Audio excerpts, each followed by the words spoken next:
बहुत खूबसूरत वाकया है हजरत मूसा अलैहि सलाम का। हजरत मूसा अलैहि सलाम उस दौर में पैदा हुए जिस दौर में फिरौनियत अपने अरूज पर थी। बनी इसराइल के बच्चों को बगैर किसी रीजन के कत्ल कर दिया जाता था। ऐसे दौर में हजरत मूसा अलैहि सलाम ने आंख खोली। फिर वो जिस घर में पले बड़े वो फिरौन का घर था, और जब वो अपनी टीन एज में थे, मिस्र में दो आदमी लड़ रहे थे।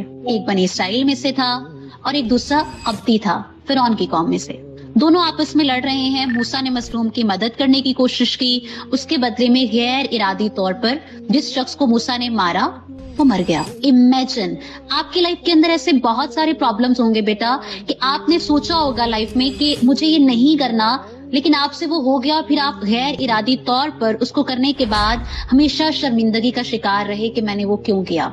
मूसा ने अपनी तरफ से मदद करने की कोशिश की थी, लेकिन क्या हुआ? मूसा से वो शख्स गैर इरादी तौर पर मारा गया। मूसा ने फौरन कहा ये शैतान का अमल है। फौरन तौबा की कि अल्लाह जानबूझकर कत्ल नहीं किया, ये हादसा था। फिर उसके बाद क्या हुआ? फिर उसके बाद अगले दिन क्या हुआ कि फिरौन के दरबार में ये बात फैल गई। मूसा को कत्ल के इल्जाम में पकड़ने का मंसूबा बनाया गया। एक नेक आदमी ने आकर मूसा से कहा कि निकल जाओ, मैं तुम्हारा खैर ख्वाह हूँ। मूसा निकल गए हिजरत करके। मूसा मिस्र छोड़कर मदियन चले गए। नंबर 1, जब आप किसी भी अपने माजी के गम का शिकार होते हैं, आपको हिजरत करनी होती है, अच्छी चीज की तरफ हिजरत।